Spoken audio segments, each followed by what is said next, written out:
What is sin?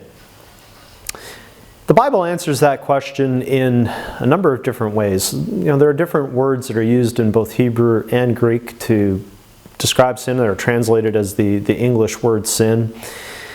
One of the Hebrew words that's used that we translate as sin literally means to miss the mark. It's like you're aiming at a target and you miss. You don't hit the target.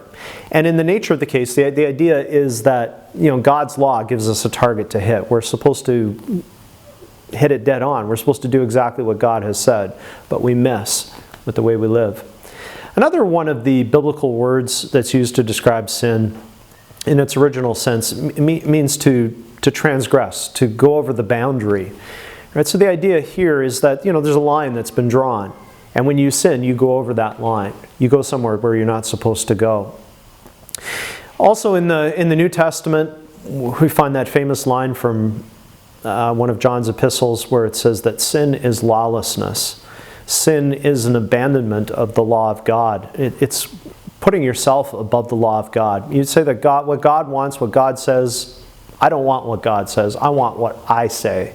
So sin is lawlessness.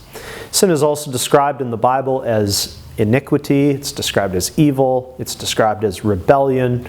All these different concepts give us a clear picture of what sin is, and also why sin is such a serious problem and why sin demands some kind of payment.